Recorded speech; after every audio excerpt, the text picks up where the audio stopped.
റമദാൻ മാസമാണ്. വൈകുന്നേരം നോമ്പ് മുറിക്കുന്നതിന് വേണ്ടിയിട്ടുള്ള ഒരുക്കത്തിലാണ് തലശ്ശേരിയിലുള്ളത്.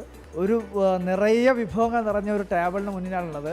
നോമ്പ് മുറിക്കുക എന്ന് പറയുന്നത് കേവലം ഇങ്ങനെ ഭക്ഷണം കഴിക്കുക മാത്രമല്ല, അതൊരു വ്രതാനുഷ്ഠാനത്തിൻ്റെയും സ്നേഹത്തിൻ്റെയും ഒക്കെ ഭാഗമായിട്ടുള്ള കാര്യമാണ്. ആദ്യം തന്നെ നമുക്ക് ഉമ്മാമാനോടൊക്കെ കുറച്ച് വിശേഷങ്ങൾ പറഞ്ഞ് അപ്പോഴത്തേനും ബാങ്ക് കൊടുക്കും. ബാങ്ക് കൊടുത്തു കഴിഞ്ഞാൽ നമുക്ക് അപ്പോഴത്തേനും നോമ്പ് മുറിക്കാം. ഉമ്മാമ, എന്താ പഴയ കാലത്തെ നോമ്പ് ഒക്കെ എങ്ങനെയാണ്? പഴയ കാലത്തെ നോമ്പ് എന്ന് പറഞ്ഞാൽ ഇതേപോലെ തന്നെ എല്ലാ സാധനങ്ങളും ഉണ്ടാവും. ഇങ്ങനെ മേശയിലൊന്നും കൊണ്ടുവയ്ക്കൂല. അക്കാലത്തുള്ള എന്താ ഉണ്ടാകുക, പലാന്ന് പറഞ്ഞിട്ട് ഉണ്ടാകുക. അതിലിരുന്നിട്ട് എല്ലാവരും കഴിക്കും. അത് ആദ്യം ഒന്നെങ്കിൽ ഈ പച്ചവെള്ളം കുടിക്കും, പിന്നെ ചോറ് വേണ്ടിയാൽ ചോറ് തിന്ന് ഓരോ ആൾക്ക് ഇഷ്ടമുള്ളത് എടുക്കും. ചില ആൾ നിസ്കാരം കഴിഞ്ഞിട്ട് വന്നിട്ട് കഴിക്കും. നമ്മുടെയൊക്കെ മനസ്സിൽ ഭയങ്കര ഓർമ്മയില്ലേ എന്ന് വെച്ചാൽ, നമ്മളൊന്നും പ്രതീക്ഷിക്കാണ്ട് അവരിങ്ങനെ ചുറ്റുപാത്രത്തിൽ അവരെ വീട്ടിലുണ്ടാക്കുന്ന തലേ ദിവസത്തെ കടികളൊക്കെ കൊണ്ടുവരുന്നു. അതെല്ലാവരും കൂടി ഇങ്ങനെ വട്ടമിട്ടിരുന്ന് ഒരു പാത്രത്തിൽ തന്നെ കഴിയിട്ട് അത് വലിയൊരു അതെ അതെ അതെ അതെ ഇപ്പോഴും ഉണ്ട്. അതൊക്കെ ഇപ്പോഴും നോമ്പെല്ലാം തുറന്നു കഴിഞ്ഞിട്ട് എല്ലാവരും ഓരോ വീട്ടിൽ നിന്ന് കൊണ്ടുവന്ന് അതേപോലെ തന്നെ എല്ലാവരും കൂടി ആ പള്ളിയിൽ പോകുന്നതിന് മുമ്പ് ഇങ്ങനെ അതൊന്നും എല്ലാവരും അങ്ങോട്ടും ഇങ്ങോട്ടും തിന്നുന്ന പരിപാടി ഇപ്പോഴും ഉണ്ട്. ഇന്നലെയും ഉണ്ട്, ഇന്നും ഉണ്ടാവും. എന്നിട്ട് നാളെ എൻ്റെ ഉമ്മാനോട് അത് ഉണ്ടാക്കാൻ പറയണേന്ന് ഏൽപ്പിച്ചിട്ട് പോകുന്ന ഒരു ഇതുണ്ടല്ലോ, അതാണല്ലോ ഒരു സൗഹൃദം എന്ന് പറയുന്നത്.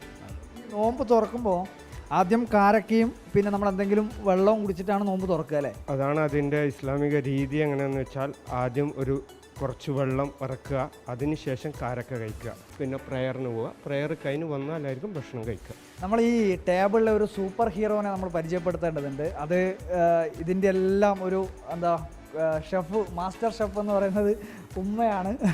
ഈ ടേബിളിൽ ഇപ്പോൾ എനിക്ക് കൃത്യമായി എണ്ണാൻ പറ്റുന്നില്ല, അത്രയും വിഭവങ്ങൾ ഇതിനകത്തുണ്ട്. ഏകദേശം എന്തൊക്കെ വിഭവങ്ങളാണ് ഇപ്പോൾ ഈ ടേബിളിലുള്ളത്? കോഴിയടയുണ്ട്, ഇറച്ചിപ്പത്തിലുണ്ട്, കല്ലുമുക്കായ ഒരിച്ച, ഉണ്ട, പിന്നെ റോള്, ചിക്കൻ റോള്, ബ്രെഡ് നിറച്ചത്, കട്ട്ലൈറ്റ്, പിന്നെ ഡ്രൈ ഫ്രൂട്ട്സുകൾ ഉണ്ട്, പിന്നെ നെയ്പ്പത്തിലി, മുട്ട സിർക്ക, ബിരിയാണി. നമ്മുടെ കുട്ടികളായിട്ടുള്ളവരുണ്ട്.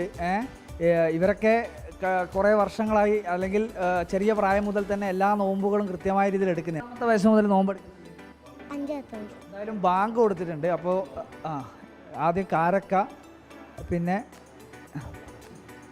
വെള്ളവും ഇത് കുടിച്ചിട്ടാണ് നമ്മൾ തുറക്കും അല്ലേ?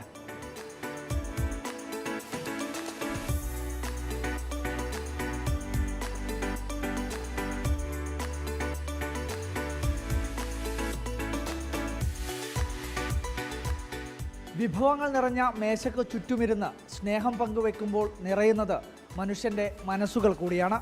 തലശ്ശേരിയിൽ നിന്നും വീഡിയോ ജേർണലിസ്റ്റ് നിമേഷ് ഉർവശിക്കൊപ്പം reporter Arjun Kalyan, in reporter.